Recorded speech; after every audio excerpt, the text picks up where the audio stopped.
ओम श्री सद्गुरु परमात्मने नमः। यह सच या वह सच। मिथिला पर किसी शत्रु नरेश ने आक्रमण कर दिया है।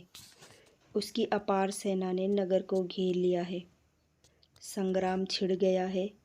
मिथिला की सेनाएं शत्रु सेनाओं का डटकर मुकाबला कर रही हैं, परंतु विजय शत्रु के पक्ष में ही जाती हुई प्रतीत हो रही है और मिथिला की सेनाएं हार भी गई। महाराज जनक पराजित हुए।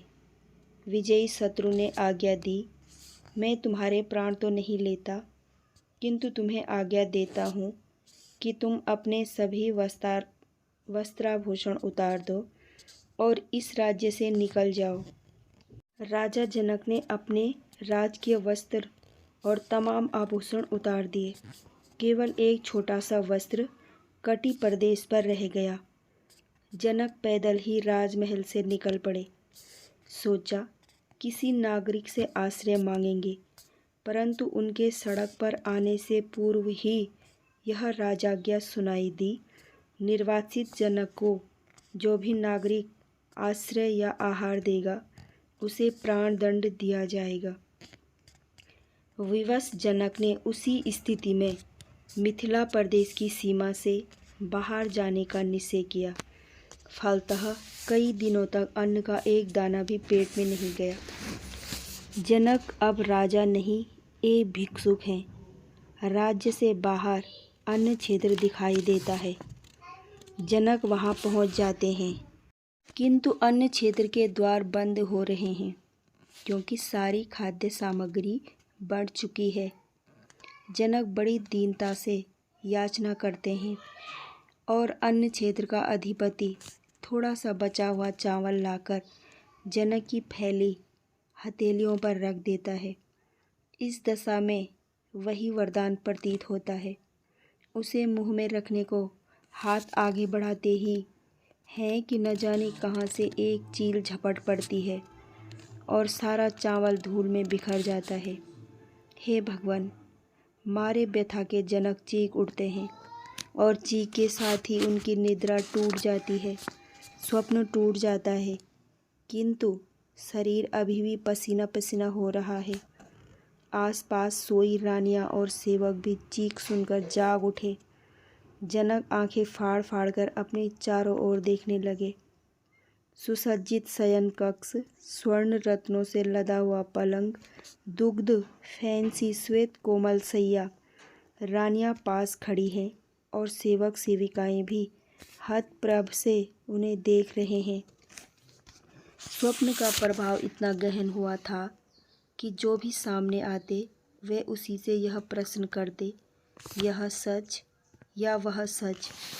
योगी राज अष्टावक्र से भी उन्होंने यही प्रश्न किया।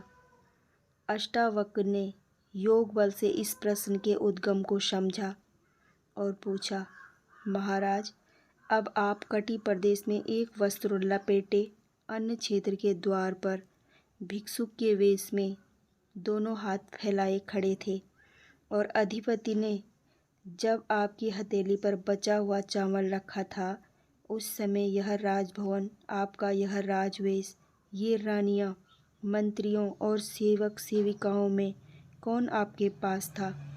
जनक ने कहा, उस समय तो इनमें से कोई भी मेरे पास नहीं था भगवान। उस समय तो विपत्ति का मारा मैं अकेला ही था। और राजन, जागने पर जब आप इस राजवेश में राजभवन के अंतःपुर में स्वर्ण रत्नों से निर्मित पलंग पर आसीन थे, तब वह अन्न क्षेत्र, उसका वह कर्मचारी, वह आपका भिक्षुवेश, वह अवशिष्ट खाद्य क्या था आपके पास? कुछ भी नहीं महात्मन, मेरे पास कुछ भी नहीं था, परंतु दोनों अवस्थाओं में आप तो थे ना? अष्टावक्र ने फिर पूछा। हाँ, कहने पर वे फिर बोले, जो क्षणिक काल के अधीन है वह सच नहीं हो सकता। न यह सच है न वह सच था। सब अवस्थाएं हैं, परंतु अवस्थाओं से भी परे जो आत्म तत्व स्थायी रूप से उन्हें देखता वही सच है। अतः राजन, उसी सत्य को जानना, मानना तथा ग्रहण करना चाहिए। और तभी से जनक अनासक्त भाव से अपने कर्तव्यों को पूरा करते हुए आत्मदेव की आराधना में लग गए।